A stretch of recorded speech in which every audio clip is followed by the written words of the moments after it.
We are continuing here in Deuteronomy chapter 4, and for those who were not with us last week, we are splitting the passage we've just had read from verses 15 to 20 into 2 weeks. We covered part 1 last week, and this is now part 2. To recap for you what was contained therein, we have here in these particularly 5 verses the most expansive exposition regarding idolatry and the nature of idolatry, and particularly the admonition or the warning against idolatry. And the rest of this particular passage, as we'll find out in coming weeks, goes into that in more detail. And so the nature of idolatry, as I mentioned in the introduction last week, will unfold for us across the rest of this chapter leading into the beginning of chapter 5, where Moses reconstitutes or redelivers the 10 Commandments. Here, in part 2, as I mentioned last week, we are looking at the purposefulness of imagery. So last week, again also to fill you in, was specifically looking at the nature of imagery, the nature of artwork, the nature of, is there a distinction between an idol and an icon or a piece of art? And we explored a variety of different texts. We looked particularly at the first and second commandment. We saw that the second commandment, and this would be a principle going for all the commandments, but the second commandment cannot simply be ripped out of its context with the first commandment, which is why certain Christian traditions, the Roman Church, the Lutheran churches, have that as just simply the one commandment. And the common misconception that I encounter is that people think that the Lutherans got rid of the second commandment or that the Romans got rid of the second commandment. It's just simply part of the first. Why is that the case? By virtue of the fact that upon the foundational principle that Yahweh, your God, has freed you from the house of slavery, the land of Egypt, you are to have no other gods before me, nor are you to make any pesel, in Hebrew, any idol, in the likeness of anything in the heavens above or on the earth beneath or on the waters beneath the earth. And there is this confluence of, in this case here, particularly for us in Deuteronomy, this idea of worshipping things that are not Yahweh, which by definition means you are worshipping things that are created. You are substituting the creator for the created. You are substituting the infinite for the finite. You are substituting the eternal for the temporal, and so on and so forth. It is a downgrade by every possible metric, ontologically, teleologically, and otherwise. And the nature of what constitutes idolatry we'll then use as we flow through the rest of this chapter in succeeding weeks. But what I highlighted to you last week was that the basic premise of why any imagining, that is to say as well imaging of God, was indeed idolatry by definition, because God is spirit.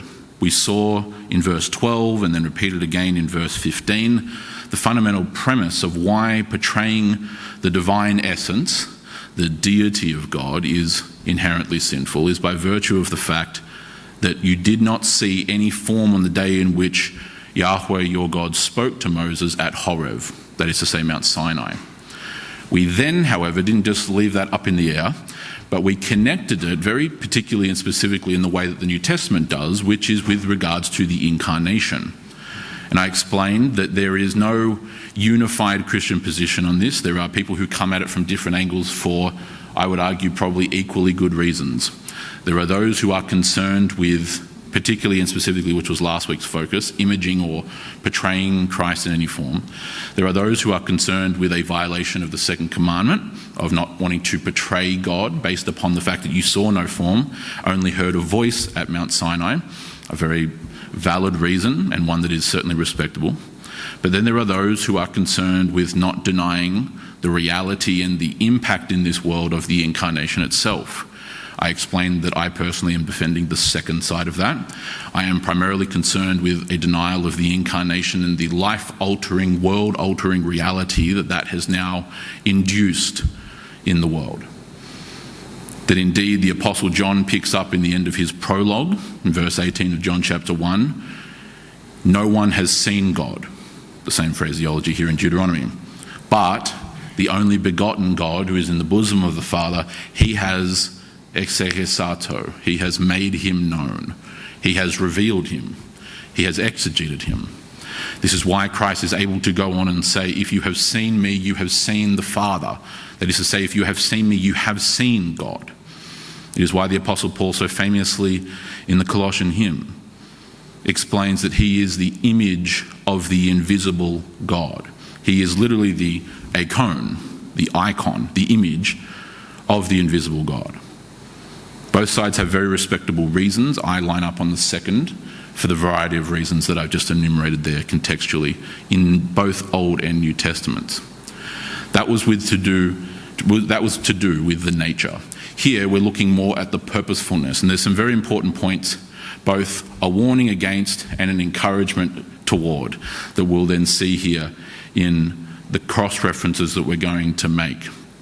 And I want you to turn first with me to Psalm 19, which we had read during our Old Testament reading earlier in the liturgy.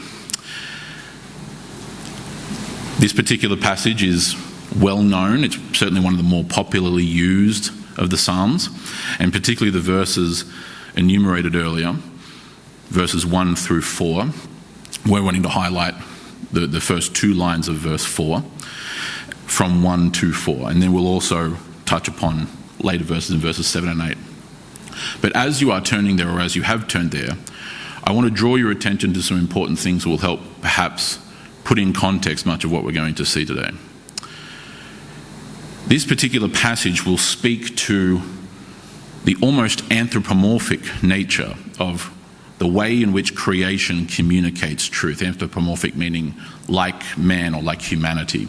That it's given to it here by the psalmist a variety of attributes that are in a beautifully poetic form, speaking to the purposefulness of creation itself. And then we'll also touch on what the Lord does. But I want you to see around you just how much the text that we're about to read actually speaks to the reality, and I'll touch on what those specific things are in a moment. Picking up in verse 1 of Psalm 19. The heavens declare the glory of God, and the expanse is proclaiming the works of his hands. This again, as is often replete throughout the Psalms, is another what we call Hebrew parallelism. It is saying the same thing twice in just slightly different form or variants. The heavens declare the glory of God. The expanse, the cosmos, is proclaiming the works of his hands. This is what I meant earlier by anthropomorphic. It's attributing speech to the heavens, to the sun, the moon, and the stars, to the cosmos that we look up at in the night sky and see the wonder and the awe and the glory of. It declares the glory of God. It declares his might. It declares his power. It declares the fact that he is beyond that very creation itself. It testifies to the nature of who God is, as well as functionally what he has done in creating this world. The expanse is proclaiming the work of his hands, as I just said. It tells of his actions. It speaks of his nature, the glory of God, and of his actions, the work of his hands. So the words that I often use, that I've gone to great lengths to explain and repeat explaining, ontology and teleology. His ontology, his nature, his being, and his teleology, his purpose, his works, the actions that he takes. This kind of poetic exploration of this concept continues through verse 2. Day to day pours forth speech, and night to night reveals knowledge. Again, doubling down on this anthropomorphic poetic language. Day upon day, as the seasons cycle, as day moves to day, as the sun rises and sets, and the moon in its course also, as the stars traverse across the heavens, so it were, as the seasons come and go through summer, autumn, winter, and spring, as the cycle begins once again, going from the brightness of life in spring and summer to the decay towards death in autumn and winter, all to then come full circle once more with the rising of the sun and with the blooming of the flowers and of the trees and life coming again after death. The very cyclical nature of the world testifies to the theological reality of God. That a world descended into death had light and life come upon it and bring new life. All of this pointing cosmologically toward the theological reality of who God is and what he has done in the incarnation, in his death, burial, and resurrection in the Son. Night to night reveals knowledge. It explains who God is. It explains things like his glory, which was aforementioned in the first verse. It testifies and reveals his attributes, that this is not a distant God, that this is not an unknown deity who merely created things and then set things in motion and kind of just paused and kicked his feet up from there.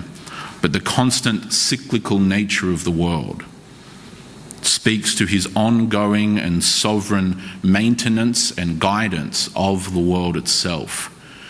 Contrary to modern, particularly secular humanist conception, life in this world is not linear. Linear meaning in a line. It's not just linear. This is the ethos and philosophy that underpins the modern, and by modern I mean the last 200 years, the modern philosophy of progression or progressiveness, the progressive movement and the various different iterations and flavours with which that is taken. It views history and the life that we live and the world itself as linear, whereas all of reality testifies not that it is linear, but rather that it is cyclical. Our lives begin and our lives end. We grow up and we grow old. We come and we go. Life itself is cyclical. We move from day to day. We move from week to week. We move from month to month through our 12 months and then begin all over again. We move through the seasons. It proclaims knowledge and it reveals the attributes of God. Yet the psalmist is very poignant in his highlighting of, and very important point ontologically as well in verse 3. There is no speech, nor are there words. Their voice is not heard. Which seems like an interesting turn, literarily, let alone conceptually. Here he has been expounding upon the ways in which the heavens declare and proclaim and pour forth speech and reveal knowledge. Yet in verse 3, you do not hear any speech, you don't hear words, their voice is not actually heard. So then what is being addressed? Because immediately preceding that, following that, in verse 4, it seemingly flips back and reverts. Their sound has gone out throughout all the earth, and their utterances to the end of the world. So we haven't heard speech, we haven't heard their voice, but yet their speech and their voice has gone out to all the world and has gone throughout the cosmos. How can this be?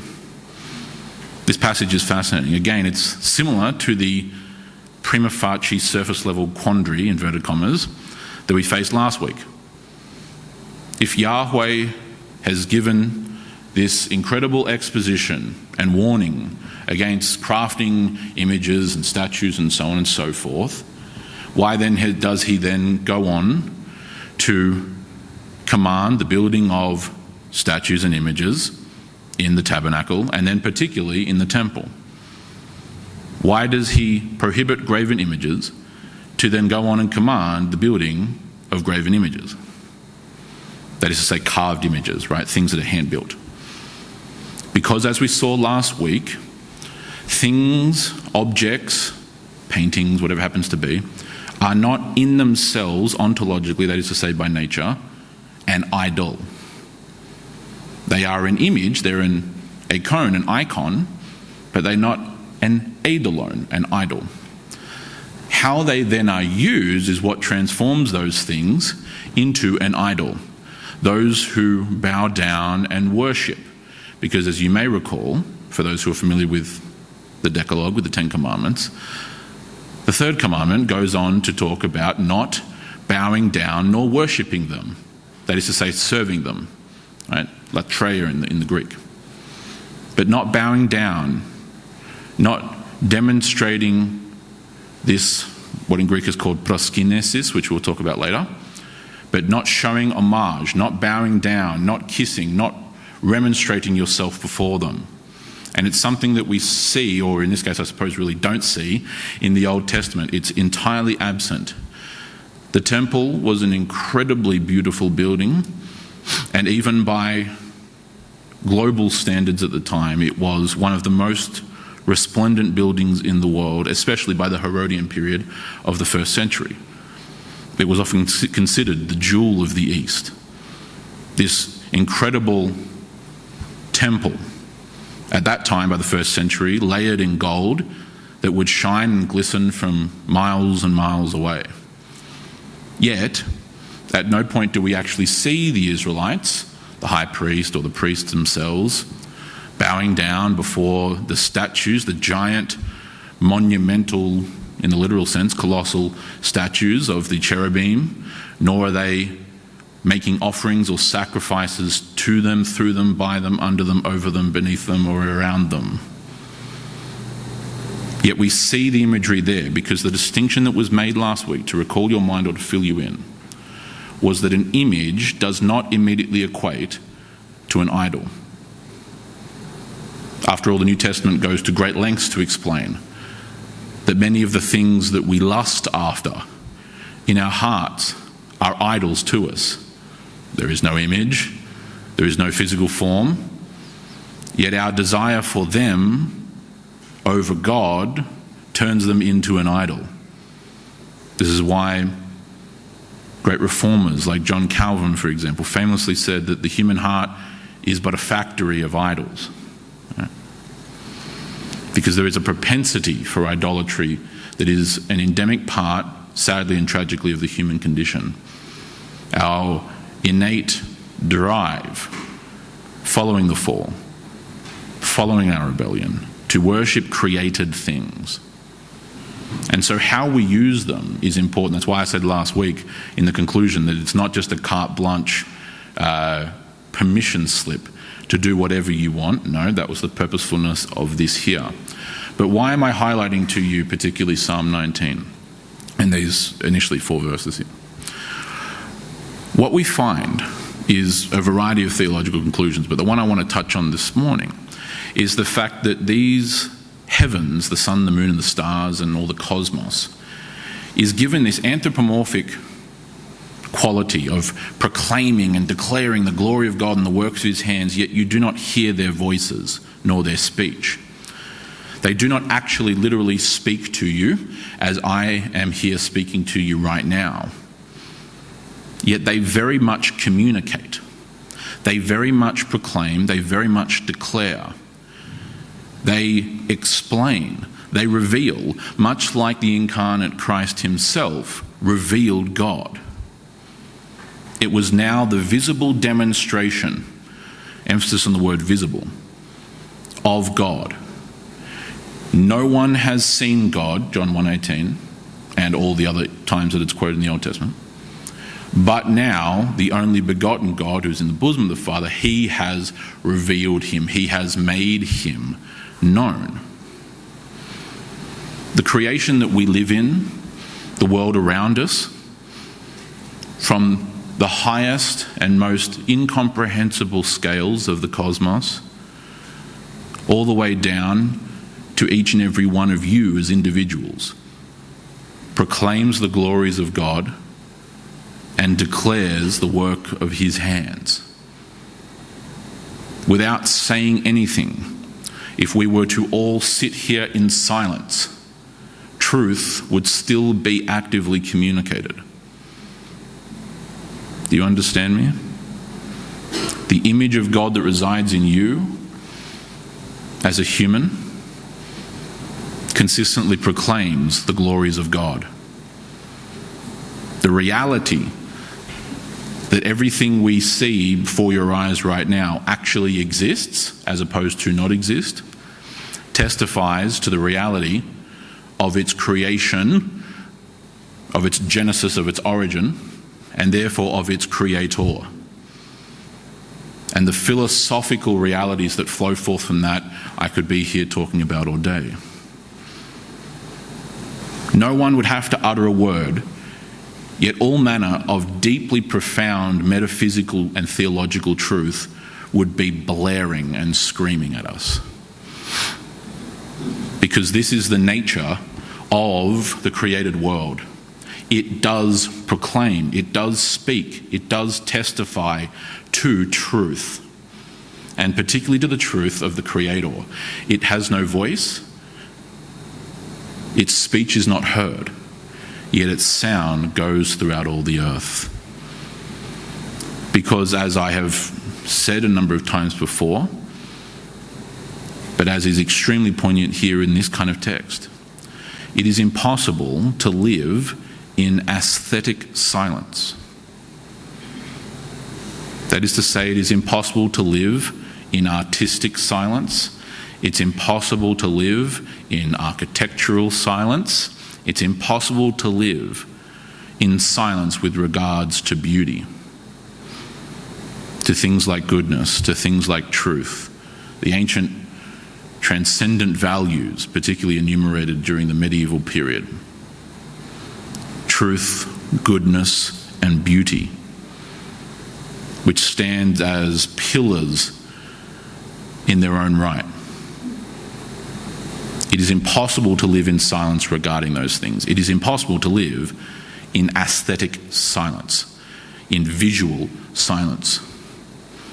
We live in a time and a culture when we are bombarded with aesthetic messaging, with advertisements and promotions and messages and all that is beamed through to us in the little boxes in our living rooms and on our phones, our little pocket computers, and on billboards and signs and everything else.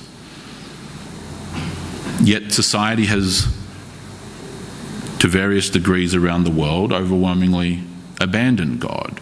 So then how might this be the case? Because, as I've just said, it's impossible to live in aesthetic silence.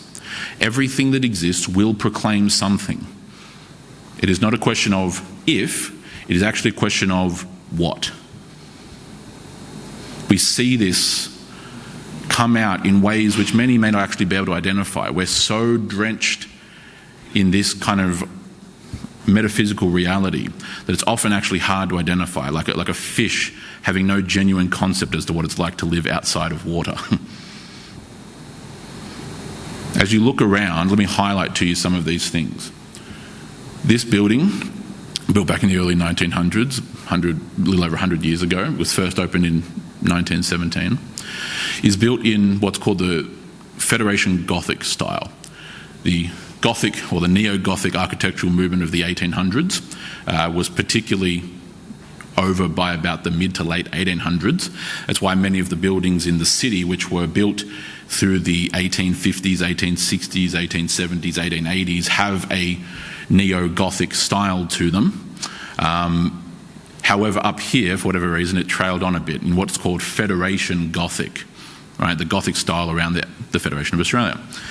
And so herein, surprisingly and fascinatingly, there are multitudes of distinctly Gothic architectural features. The Gothic architectural movement goes back to the High Middle Ages.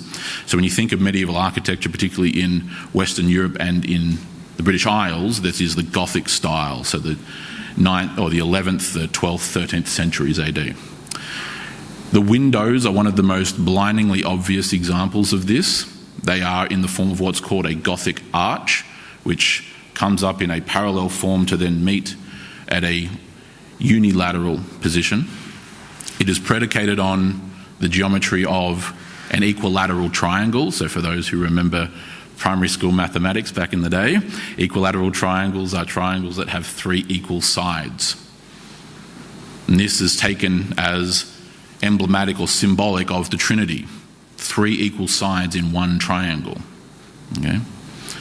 But in the way that it's constructed here in our place, it's actually in a very typical style. And often it's confused for just simply being structural, that it's about how the window is built and the framing. You'll notice as you look to any one of them around you, the side that is, you will see in the centre 4 panels in the lower 2/3. That is not by mistake, because what you have is the framing in the middle that is clearly portraying to you the cross. You then come up to a crossbeam about 2/3 of the way up, and you have 2 not literally triangular figures, but two top panels that come right up to the top of the point. Again, with the middle divider down the middle frame. This is again not by accident, because those two panels in Gothic architecture represent the two tables of the law. The first table and the second table.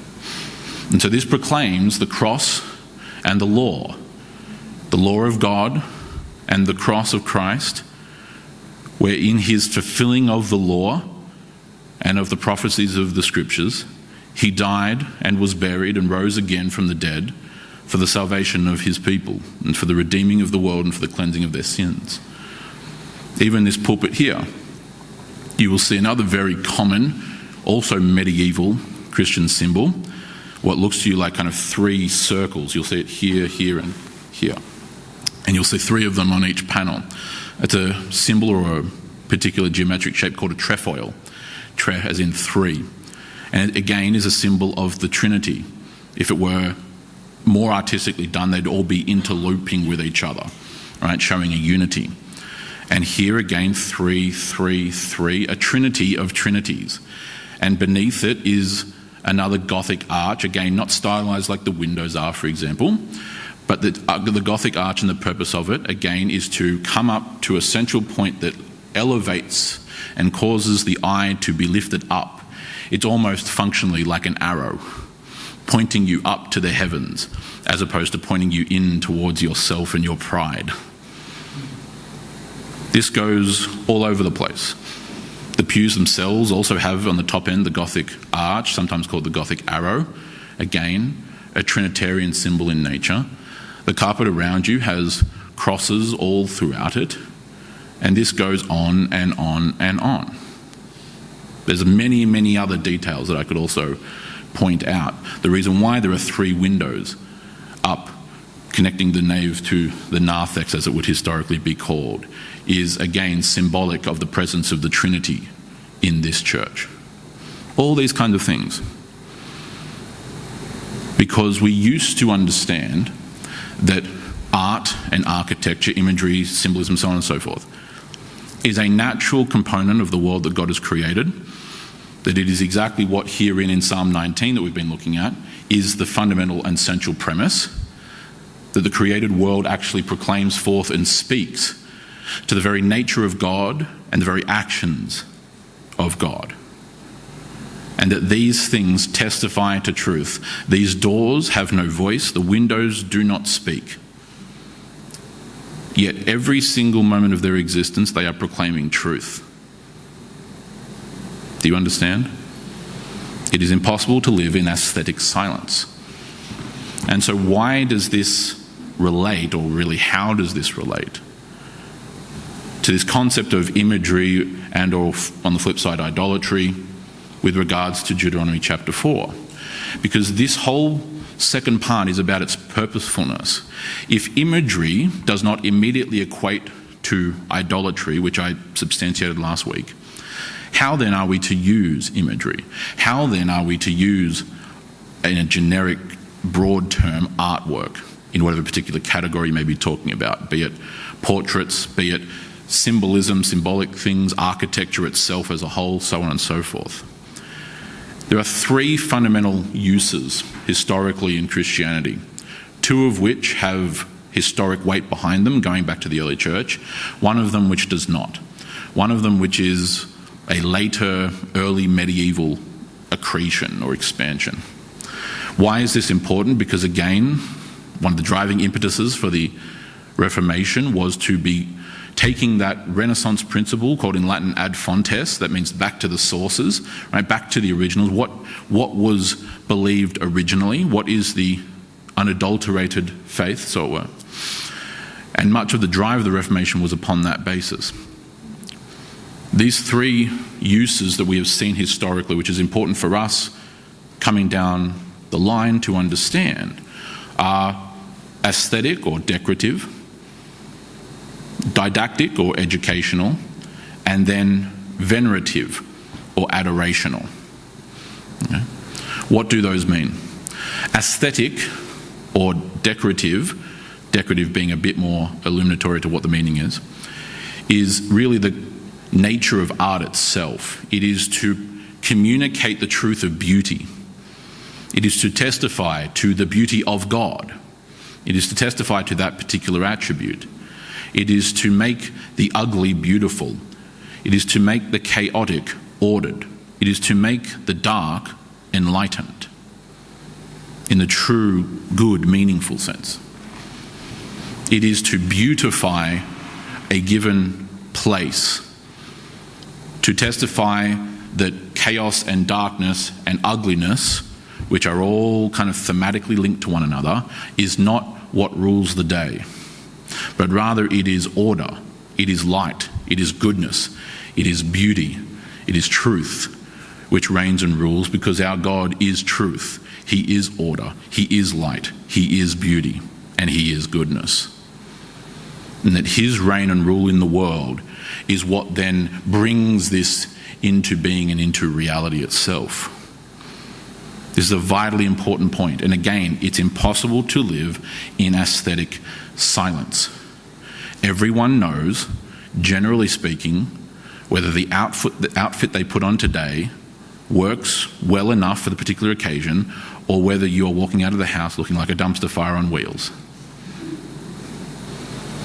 And every person, generally speaking, takes at least a modicum of care to actually try and address that particular circumstance. No one can avoid it.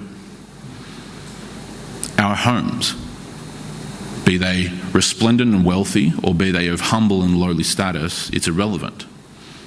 Nonetheless, we take elements of care to ensure that our homes, the place we live, are to a well enough degree ordered, that they're not just quite literally a dumpster or a tip, that there actually is a sentiment of order to the place, that things are neat by whatever particular standard you may hold. Why? Because when you have visitors, when you have friends, when you have loved ones, how your home looks invariably reflects upon you. Because, or rather not because, we should be hyper-judgmental and nitpicky and look down our nose at people. That's not the point I'm making. The point I am making is that it is impossible to live in aesthetic silence. These things naturally testify. If this place here were unkempt and dirty and things were just laying around because, who cares? How on earth would that possibly reflect? Oh, this is the house of the infinite and eternal God? Really? He must not be all that eternal or all that infinite, let alone good, let alone care about what on earth is even going on here. Because these things proclaim the glories of God, and you cannot avoid that. So the aesthetic nature is not just something that's a good idea. It is actually a reality that you cannot avoid. And so therefore, not do I merely tell you that this is something which you should take on advisement, but rather that Christians need to recapture an accurate biblical and historical understanding of that reality. Because the thing that plagues us in the modern day, and therefore as a result plagues the modern West, is that no one cares for that anymore. We do not care, which is hilariously ironic in my personal estimation, because we, as the wealthiest Christians that have ever lived, actively choose to build and to do and to celebrate some of the ugliest of things. We choose, for example, to build not churches that are adorned in incredible and powerful art and imagery and symbolism, as you see around you even in this comparatively humble form, but we choose to build entertainment centres and multi-purpose halls Why? Because we have lost our sense of the beauty and magnanimity of God. We have lost our sense that God is transcendent. We have lost, to a large degree, a reverence and an awe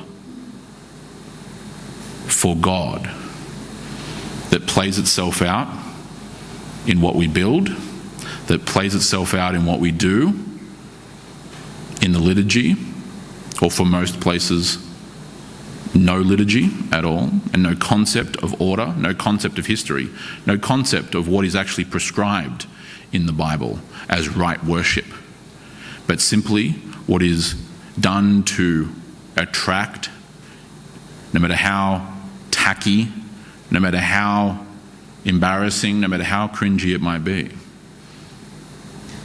We actively choose to do that because our actions are a reflection of our thoughts. Our actions are a reflection of our views and our beliefs.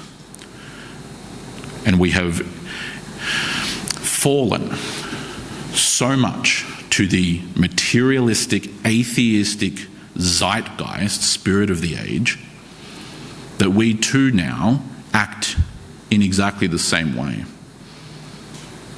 The buildings that get built, therefore, in our society as an example of this are depressingly ugly. We do not build anything that even faintly or remotely compares to the aesthetic and architectural beauty that Europe is renowned for. Not because the Europeans were just so great compared to others, it's not because of some particular specific ontological thing, but rather because what became the culture of Europe? Christianity. And it was impossible for Christian virtue and truth and the Christian ethos to not permeate all corners of society.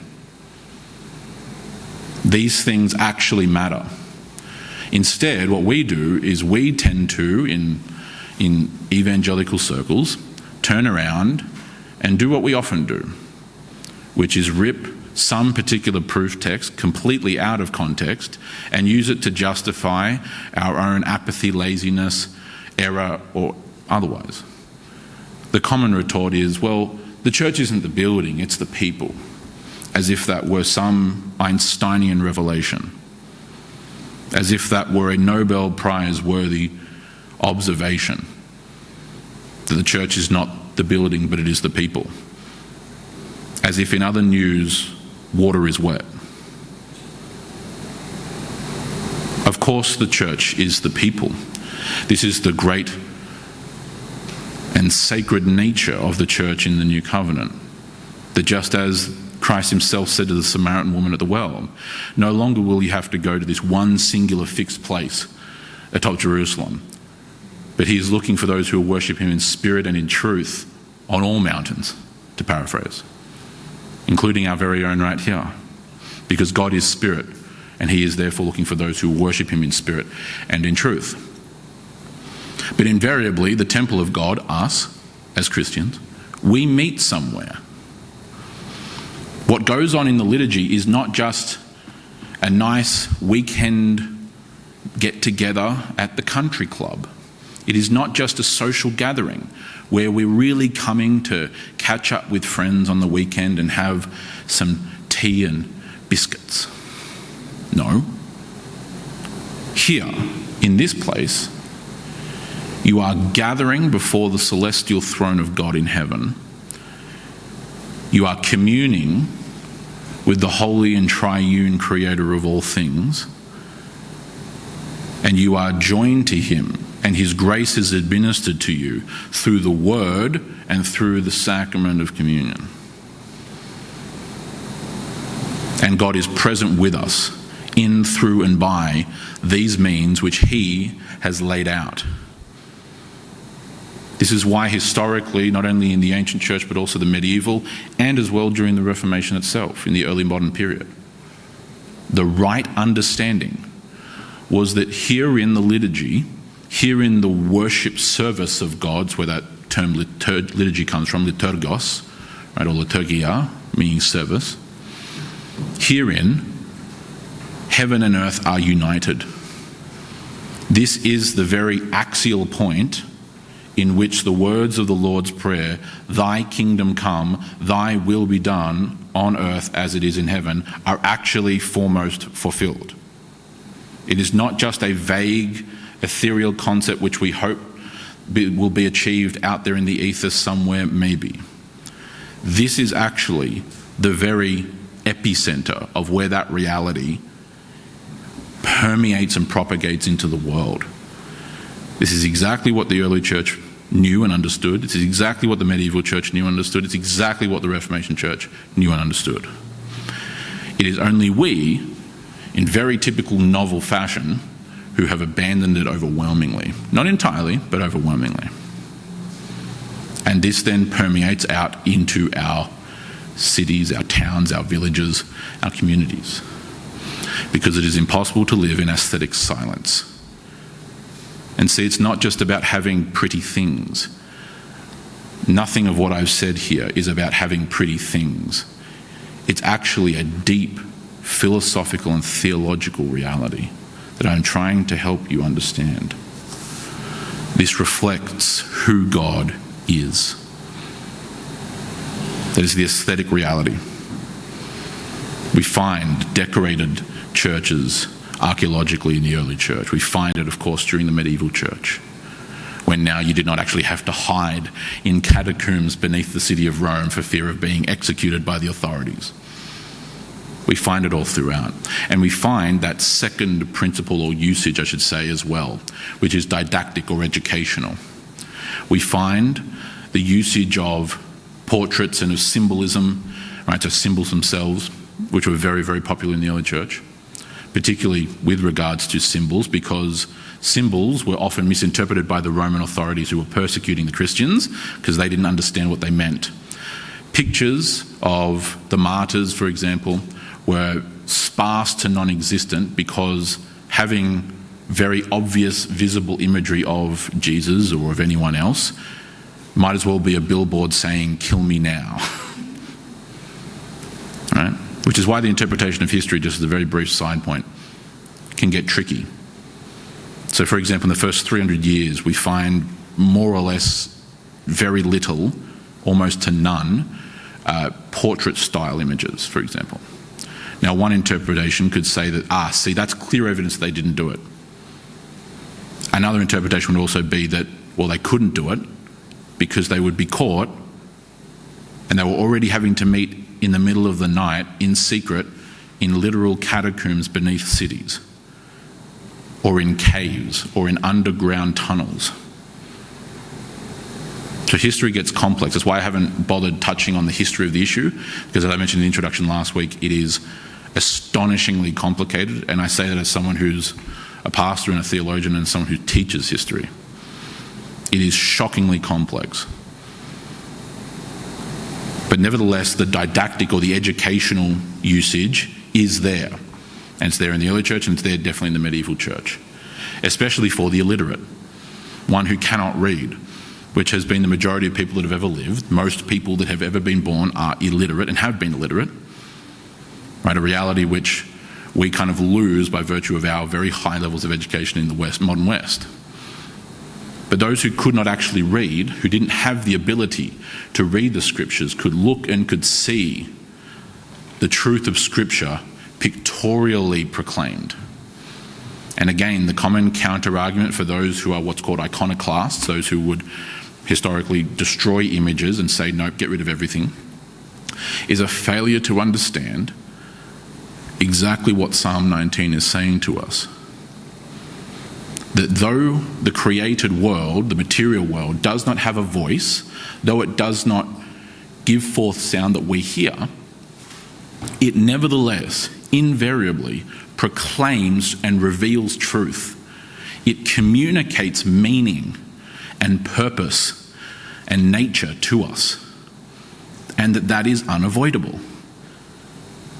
And so the notion that, these are just dumb, in the literal sense dumb, unable to speak images, they're just dumb images that can't speak and talk, and so therefore they are unworthy of being incorporated, fails to understand the nature of the material world. It fails to understand that these things communicate and speak. We do not hear their voice, but they reveal the glory of God, the beauty of God, the goodness of God, the truth of God. So aesthetic, testifying to the beauty and the glory of God in the decor, and then educational or didactic, actually communicating and revealing truth, which is exactly what Psalm 19 is saying. The third and final use, which is the one I am warning against, as many have throughout church history, particularly in the early church, and then during the Reformation, is that third category, venerative. So the demonstration of honour and adoration and various other words which have a complex history, which I'm not going to dive into because, again, it's extremely complex, the kind of semantic games that have been played historically.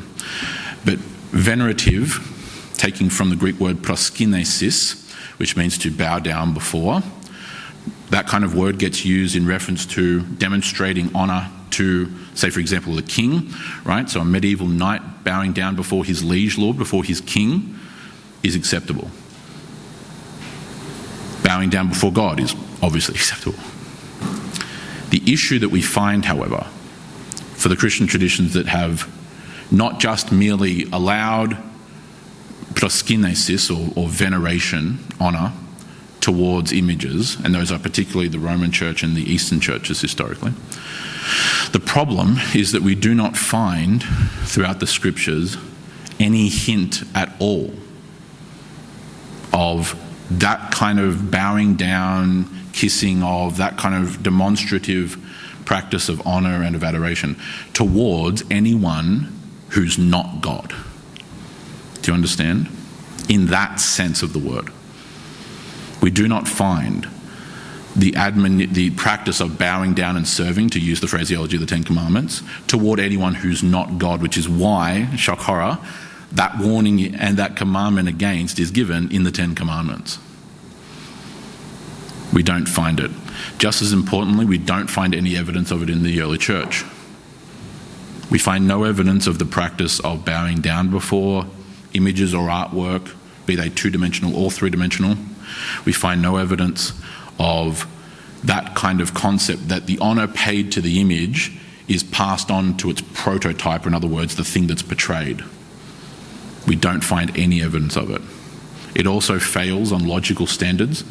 The biggest problem with giving prayers to, I'm just going to pick one example, St. Patrick, right, famous Christian who converted Ireland, right, back in the early church, that praying to him through an image already presents you with 1,000 problems, the foremost of which is the fact that there's nothing that would convince us biblically that Patrick, who is very much alive in Christ and in his presence right now, is able to hear millions of prayers at the same time.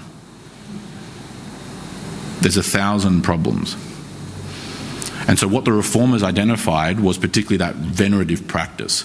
They went back, looked at the early church documents, looked at all the history contained therein and went, this clearly was not a practice of the early church. And that is very important.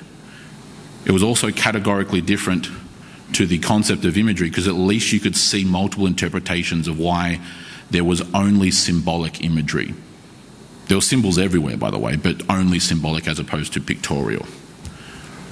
But one thing which was clear was that it was not only not present in the early church, the venerative practice, it was actually spoken against on multiple occasions. Okay? Origen speaks against it. Eusebius speaks against it. Justin Martyr speaks against it. And Anaxagoras speaks against it. A whole host of figures speak against it. But that does not throw out those first two categories, because those are of vital importance. And again, we don't just get to float around without having an actual view that then gets practiced, because you cannot avoid practicing a given view on this subject. There is no such thing as living in aesthetic silence. It comes as a problem in our day. I very much uphold the historic Reformed warning against veneration of images and of artwork, but I actually fit into the minority Reformed camp, so it were.